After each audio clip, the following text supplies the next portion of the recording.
There we go. I'm recording. Okay.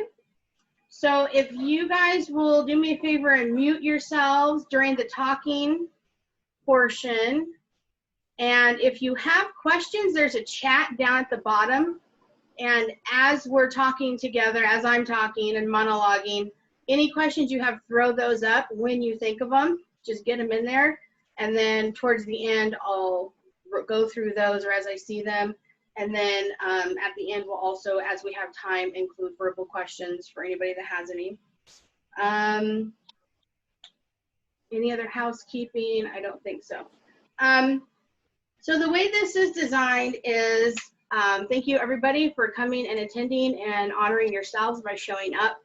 And the name of our group is You with the finger. You gotta get the finger out. You in charge of your life. You in charge. And it's the hashtag for power, because there's 4 ways that we give away our power. Not only, but 4 main ways that I have found. And so tonight we're going to go through one of those. Every night we'll go through a different one. And that sheet, let me see if I can pull it up for to share screen. Here we go. Here we go. So this is the screen, the worksheet that I designed for today. It is, you know, to be used during class, and then again afterwards as you're thinking, reflecting. You know, it's just kind of a scratch sheet, kind of a bucket for you guys to just kind of go through stuff. And the first one, we're on the left, it says, where am I giving away my power? And then the question is, what areas of your life do you want to change? If you are in the group, you can refer to post 2.1, where you might have already put some information out there. And then today, who am I waiting to give me permission? Who am I waiting on to give me permission? And that's what we're going to be talking about in today's class. Then we have a couple other columns for the rest of the week. And use as many of these as you need. While I have this up, is there any questions on this or kind of how I designed it to be used? I'm very practical. So if it works for you, it's a yes, okay? But since I'm going, is there anybody that has questions on it? No? Okay. So again, it's just to help give you guys a little bit of structure and like record what's happening inside of you while we're in this space. So if you stop and jot down notes, it's good. Okay, thank you. If you jot down notes, if you have ideas, you know, definitely stop and do that, because I don't want to just give you information. I want to hold space for you to have your own experience with yourself and with your own story during this time, so that at every encounter you walk away changed, right? Because I want the person that comes in here to grow, and then you walk away a different woman because of our time together and what has happened, okay? So it's not just about dispersing information in this like one-way kind of teaching model. It's like, let's have an experience. So on that note, okay, this is very powerful work. It's tied very deeply to our ego and our identity and how we see ourselves and view ourselves. Oftentimes it's tied to some really significant storylines from our past, our childhoods, places where we've worked, romantic relationships, friendships. Sometimes there can be trauma or something that has carried over that can be very intense. So I recognize that. I want this to be a safe space for everybody to have your own emotional process. And for whatever happens, whatever comes up, it's good. We're going to love it. We're going to accept it. We're going to let it be and learn from it. And we're going to, you know, embrace it and integrate it. Okay. Nothing's being cast away. Nothing's bad. We're not evolving from something. Every part of our story is precious to us and part of who we are. And as we work through it, if you have anger, if you have rage, if you have sadness, if you have any kind of emotions that come up, they're all safe for you to have, okay? So I just want to make that really clear, that this is intentionally a space for you to have your own process and for that to look like whatever it needs to look like for you, all right? Okay, I don't really have a whole lot of notes.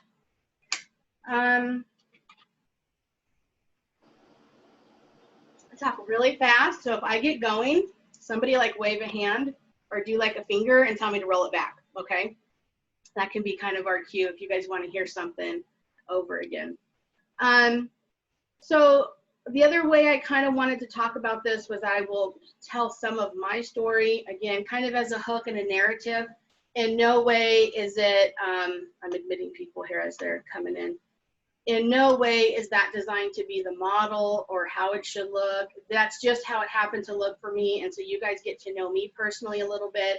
It's just how it happened for me. And it could look very similar to you, or it can be radically different. Neither's right or wrong. It's just some narrative, okay? So we're gonna start off the 4 days with number one. The way that we give away our power is permission, okay? So a lot of times it's like we don't even give ourselves permission to be powerful. We don't give ourselves permission to do a certain thing or to be a certain kind of way. Or to have certain things or to have a certain experience or process. And what we end up doing is abdicating that power, and we wait on other people to give us that permission. The way that that has shown up for me very much is in the outward social structures, right? Religion, school, my family of origin, my extended family. I was raised very religious, very strict. It was really, had to look a certain way. Okay.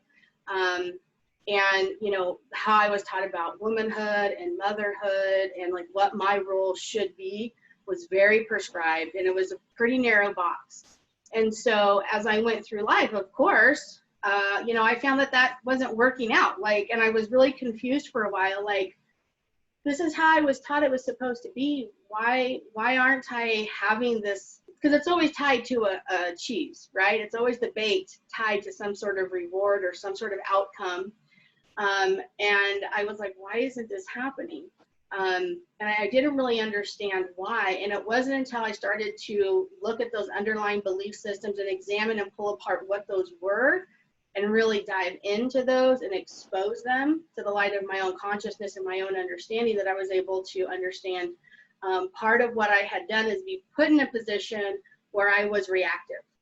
I was a reactor in my own life. I wasn't proactive. I wasn't making decisions. I wasn't taking action. I was waiting to be acted upon, right? Do you understand the difference?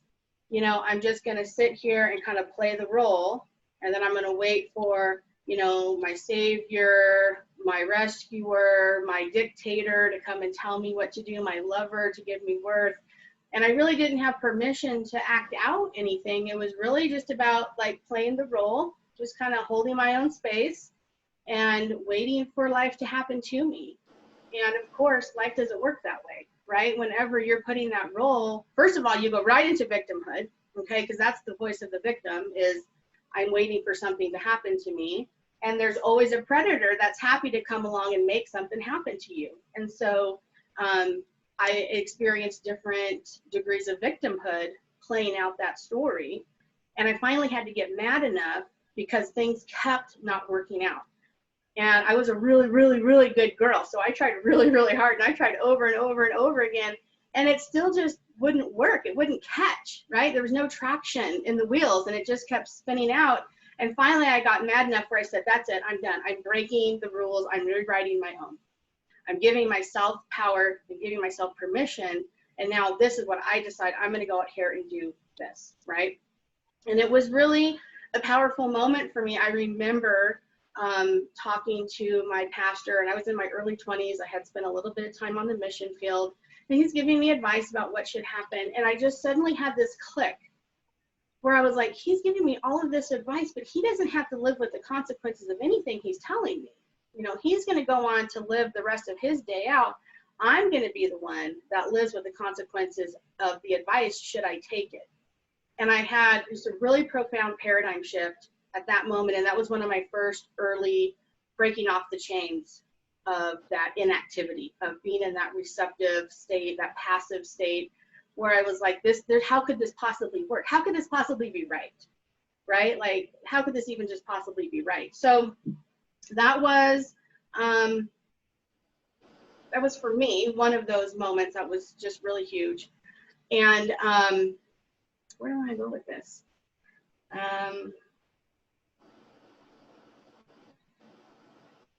So right now I feel, so that's kind of that story. And I want to know if you guys are identifying with where I'm at, okay? Because I want to do like a temperature check and check in Is it like, are people getting it, or is it like no, or is it like you need to talk more and kind of spell it out for me? Okay, I got 2 thumbs up. Anybody else? We're doing yay or nay on following the train of thought here.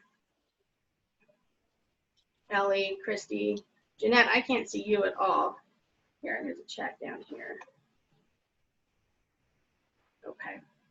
So what I would like to invite you guys to do then is pause. And if you're picking up what I'm putting down, go into your own worksheet and identify some of the ways that you are waiting for permission. Okay. And again, this could be school, especially early learning, because it's such a formative young time for us. And you know, the psyche of the child really believes adults to be godlike, especially their parents. And so we very naturally just make everything that happens real, and we always make it about us. So any kind of early experiences, any other kind of like really rigid teachings like university, school, college, politics, religion, family of origin, extended family, you know, any extended family messages that were given to you specifically, like you should be this. If anything's coming up for you, go ahead and take a minute and write that down and start piecing it together for yourself. I don't know what we can do for Ellie, but she can't hear us. Say that again. Oh, you can Ellie hear, but you can't hear see. us. Thank you for that. I can't hear. Is your microphone on? Nope. Let's see this.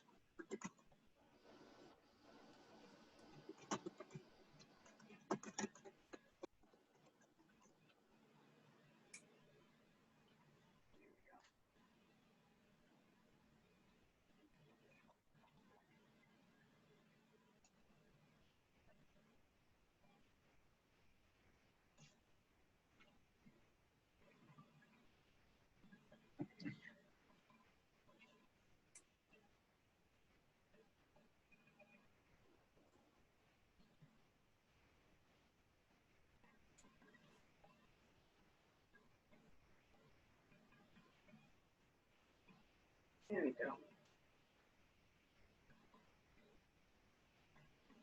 So some of the other ways that I know that this has come up for me is I read a really great book one time about women in finance, and the authors talked about how women don't have a problem with money, they have a problem with power.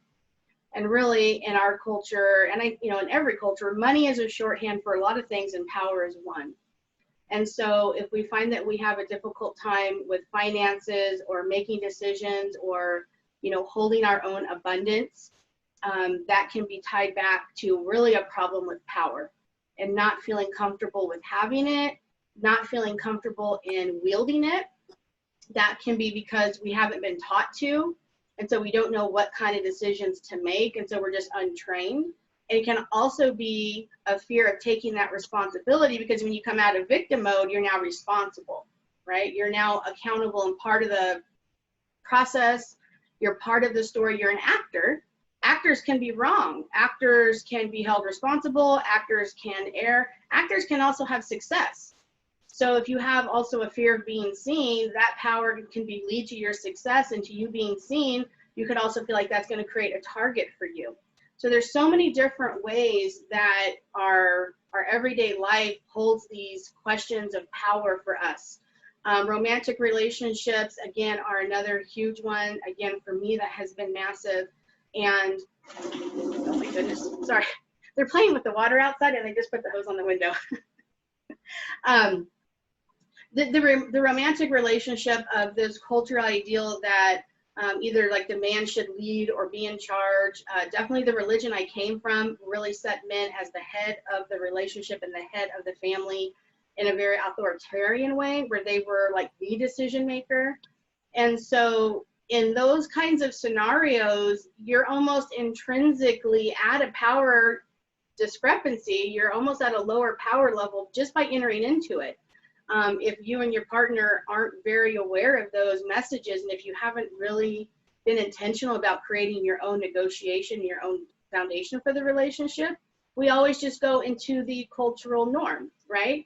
And so we find that in our romantic relationships, we're just giving away power, micro decisions, big decisions, especially financial decisions, decisions around the kids, or, you know, big purchases, big decisions, where we do a lot of deferring, you know, and a lot of deferring. And again, that's very much tied to what we're taught culturally, is to ask permission, to wait to be called on, to wait to be asked for our opinion, to wait to speak up, and then to be validated, right? And then if we are speaking up, then we feel like we have to wait to be validated, instead of saying, this is what I think, and I'm going to assert this because I'm enacting my decision as a powerful person. And as a powerful person, I expect to be heard. I expect for my decisions to be, you know, for you to pay attention to me and to what I'm wanting and needing and what I'm bringing to the table. I'm expecting that. That's another closing the loop that often doesn't happen in these relationships, is that even if we speak up, we're kind of shut down, especially if you're harshly or aggressively shut down. That will shut you up, right? That's what that's designed to do. And so all of these different things can really come back to us not giving ourselves permission to be powerful, and then enacting that power by giving ourselves permission to be, to have, to do. And so that is one way that we, again, give away power. We can talk about work. I mean, it happens at work, with bosses, with coworkers, from everything from negotiating salary and going into a job interview, asking and begging for the job and like showing off for them so they hire us, versus us interviewing the potential employer to see if we want to work for them. So there's a lot of, like, again, those micro communications, those micro decisions that happen at a really subtle level, where we're giving away power and asking for approval, asking for the right to sit at the table and be a powerful adult.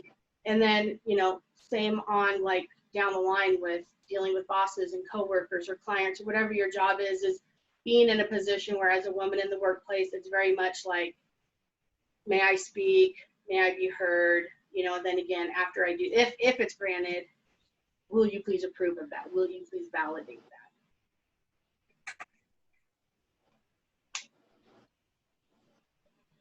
that? You guys look so serious.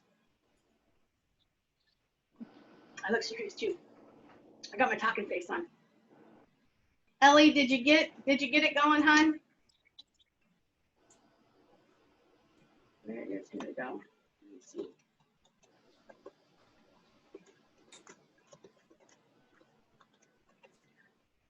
Are you guys having any kind of images or ideas that are coming up for you?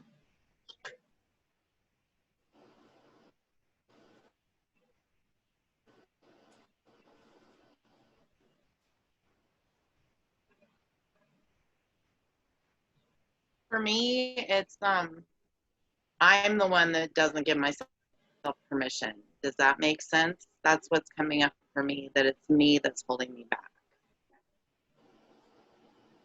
I love that. Thank you for sharing. Anybody else? And you can just say yes too. You don't have to share if you're not comfortable.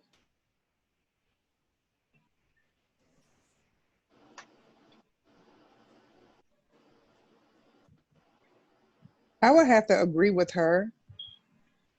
Sometimes we don't give ourselves permission to have a voice, and we shut down. So I'm in agreement with what she said. Mm-hmm. And that really is the core of the problem, because the right to give ourselves permission as an adult person really does, it's intrinsic. You know, like, I don't have to prove myself. I don't need a constitution or a legal document to entitle me to being my own adult. It is because I am. It's self-evident, it's self-existent. And so it gets to that point where if we allow ourselves to take on these messages and live them out, we will. But it's exactly what you guys are saying, is that we are the ones that don't give ourselves permission to be powerful at this stage of life, you know, all, again, being adults. Okay.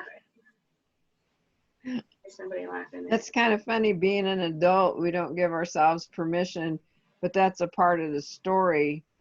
That's a part of that story that we we have. It's like we get to the age of 18 and then overnight we're supposed to know all, be all adult.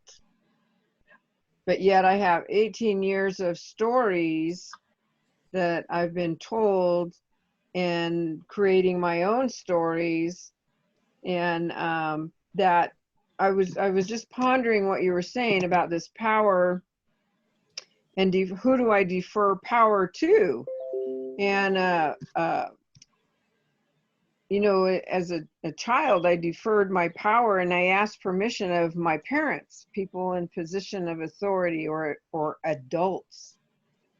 And now, you know, I've been adulting for a little while, well, trying to adult for a little while. But, you know, I still find that I look outside of myself for that validation. And you know, that's a part of my own personal journey right now is in finding that validation within. And I like what Timmy and Diana said about, you know, I get in my own way and giving myself permission. I am the person in the position of authority for me. I am in the position to give myself validation to do this or do that or be whatever there is. I was pondering what this term that you use, I hadn't heard this before, micro-communication. For me, I would think about those like the body languages and the, you know, the belief systems that you have, the tone of voice that really belies, like if I come and say like this really strong statement, but I have like averted, you know, my eye posture is looking down and away and I'm sinking down, have my face down, the body language that goes along with that, again, that micro communication, those little things that we pick up aren't in sync with that. And so the real communication is that I'm powerless, right? Does that make sense? So it's those like really tiny things that we pick up on that even if I'm really trying to be strong and assertive, but I don't buy it. If I don't buy my own assertive message and my own power, I'm still not going to be able to sell it because it hasn't really happened for me. So does that make sense? Yeah. I think it's a thing I made up. So don't look for it in any encyclopedia. It won't be there. But those Sounds just good. really fine pieces of energy that we send between us as humans, you know, the pheromones, the hormones, the energy, the auras, all that kind of stuff where it's like, I don't think that she's really buying it, you know? Okay. Thank you, Jeanette, for sharing. Yeah. So again, if anybody has something that you want to write down, I would love for you guys to be able to start writing out. And if it's yourself, if you are standing in your own way of whatever that is, I have been punished in different ways for having a voice. Yes. Yes, absolutely. That is a thing that happens. And it reinforces, it's dehumanizing because it takes away our humanness and again, our adultness, right? And so, yeah, it absolutely is something that happens. And we have to even be more powerful to give ourselves permission to have our power in the face of people who don't believe we should have it. And depending on your story, that could really cover a multitude of scenarios, you know? So yeah, if you guys are, you know, writing down stuff, I really would like you to just interact with the material and like what your take homes for you are with this material. And the assumption, you know, each of these, I kind of have an assumption that are kind of, we can use as that focal point on like, how are we going to change the story? And for me, that the assumption is I can rewrite the rules, right? We believe that these rules, because again, permission's based on rules. And if we're waiting for permission on a certain set of rules or a certain, you know, playing field, we can change that. And we can say, I don't have to wait for permission. I give it to myself. I don't like how this is going. I'm going to rewrite the script. And so we have the power to change it up. And those of you that work with me a lot have heard me say that, especially this last couple of weeks. If we don't like it, right, change it. Change the rules. Do something different. Power is asserted. It's appropriated. I think it's Martin Luther King Jr. who said that, and I heard it in a speech class in college years ago, and it just hit me. You know, power's never going to be granted to you. And like you guys are talking about, it really can't be given to you, because if you are the key holder and the decision holder for your own power, if you give yourself permission, there is no other outside entity that can come along to us and say, okay, give yourself permission now, or I give you permission. They can give us permission, but it's not real, right? That's just the social structure or their blessing, or, you know, what have it.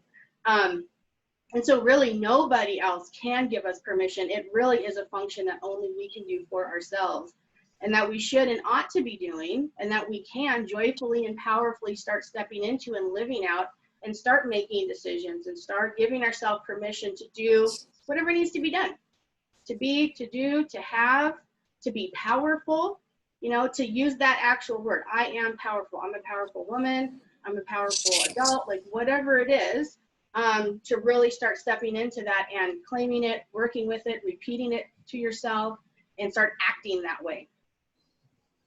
Mm-hmm.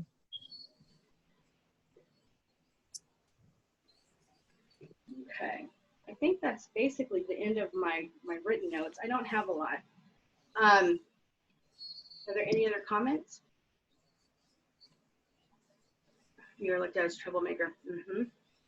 Yeah, yeah. Diana, you have a lot to say. Do you wanna add some more for us? Take your mic off mute and talk about it a little bit. I'm a little shy. I'm a little shy. I'm a little shy, but I think as women, like you say, we grow up in certain cultures or in certain environments that women shouldn't have a voice. If you have a voice, you're wrong. And if you speak out, they look at you as you're the troublemaker, you're not trying to follow suit. And we see that growing up. Well, I saw that growing up, that we grew up in a Christian household. Women are supposed to be submissive. And it's one thing to be submissive. You can be submissive to your mate and still have a voice. That doesn't emasculate him as a man, but I guess because in their eyes, you're supposed to be silent. If you say anything against what he's saying, you're not being submissive. And so it's like a domino effect, because if your mother or grandmother did it, you grow up seeing it, and it just like, it's a pattern. And whether if that man was right, wrong, or indifferent, he could have been abusive, but in her eyes, oh, me being submissive is not me saying anything. Mm-hmm. It's almost like the abuse is okay, whether if it's verbal abuse, emotional abuse, financial abuse, I can't say anything. So as a child looking at that, you kind of feel like, well, is that the way I'm supposed to be toward my mate or my husband? And when you kind of become an adult and you realize that's not the way to do it, they look at you as like, you're not going to be a good mate. You're not going to be a good wife, because that's not the way I did it. So, you know, you kind of look like you are the troublemaker or the black sheep or the person that will go against the grain. But in my eyes, I'm looking like that didn't work for y'all. Obviously, y'all just did it. It didn't work, but y'all just did it out of a practice, not because it really worked. So it's just, it's very conflicting. You don't know which way to go sometimes, because if you go with the majority isn't always right. But if you go against the grain, you look like the person that's trying to like ruffle everybody's feathers. Yeah, thank you for sharing. And one of the things that I want to jump right on from your share and piggyback off of is how it defies logic. Like you said, it's clearly not worked for any other woman generationally in my family. And all of these things are going to be very like self-evident and apparent that this doesn't work. And yet society and the powers that be in whatever storyline you're a part of will still want to assert the role that you should be a part of, or how things are going to be, against just obvious evidence to the contrary.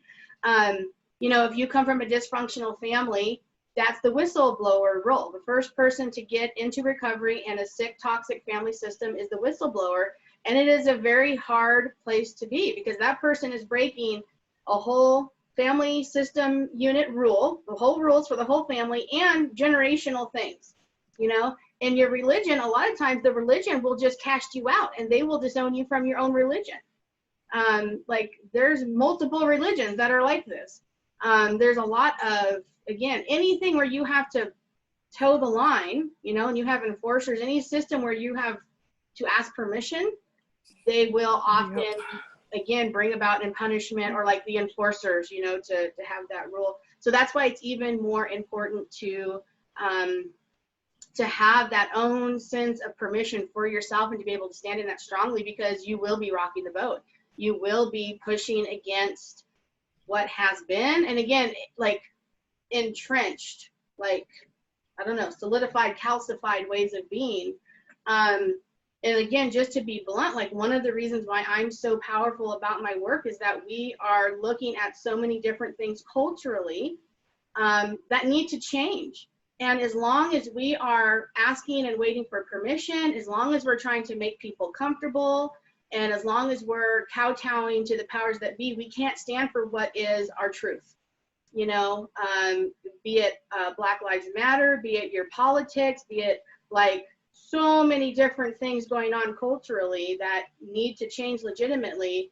Until I can stand in my truth and I can give myself permission to not only do what's right for me, but to rock the boat and to know that that's okay, I'm not going to be able to make a difference culturally in my world while I'm still waiting for permission, while I'm still waiting for somebody to like call on me with my hand up. And so I've just disqualified myself from civic life and from making improvements and from honestly like living out my calling because I'm still waiting for permission, you know? And so I feel like as women, as people, we owe it to ourselves to have a life that we enjoy and where we are powerful players in our own storyline. And the world desperately needs each of us to be in our own truth, because collectively we are hurting for that on a collective scale more than ever. And each individual voice is needed more than ever for whatever it is your particular calling and passion and purpose is. But it's really relevant, not just to your own personal life and the people around you that you love, but my belief is that it is highly relevant to the collective and our country and all of the different people that we love around us. Because again, I know that you guys all care about the collective and your country and your communities and your family, and you want to have a positive impact, and we can't do that while we're just waiting for permission, you know? So we have to be able to step into that, give ourselves permission, and then move forward with wherever that leads us, right? Wherever that leads us, because it will. Diana, I mean, you're absolutely right. It will mean that, certainly. Anybody else? Yay or nay? Didn't have, you're so cute. Thanks for smiling at me. Are you guys getting stuff for your journal page? Is things coming up for you? I don't want to be too specific because again, I don't want people to think that it has to be that, but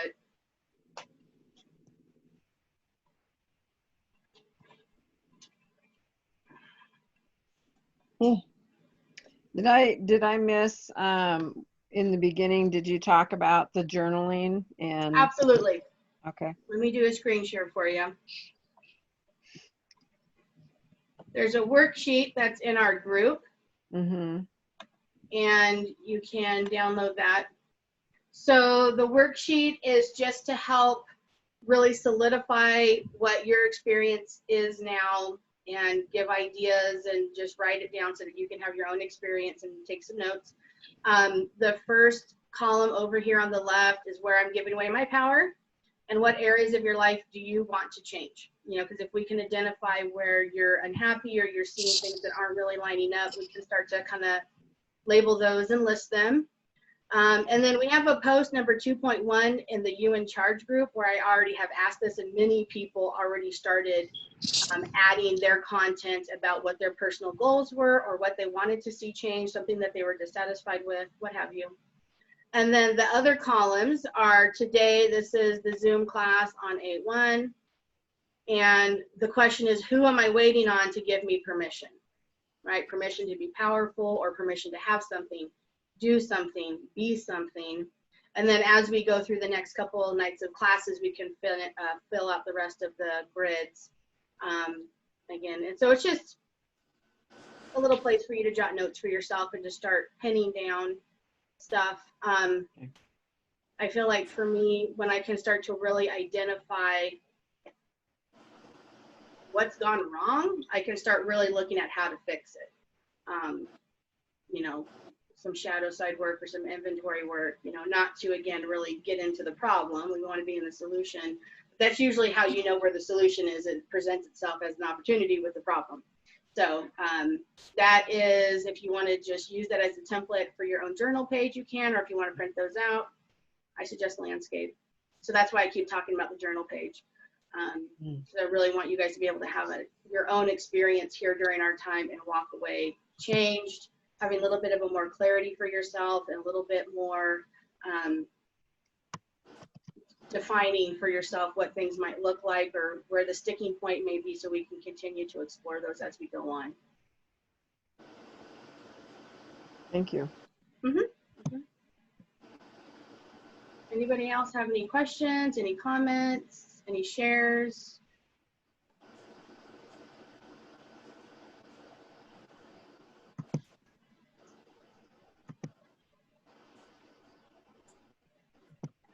So then, yeah, I would just continue to encourage you over the next day as it comes to your, you know, because the incubation period where we're thinking and kind of pondering.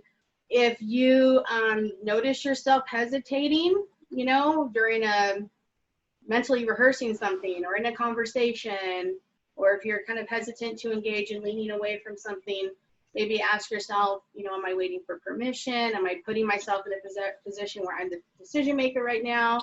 See what comes up and explore that, and maybe write it out. Continue to look at where it happens for you.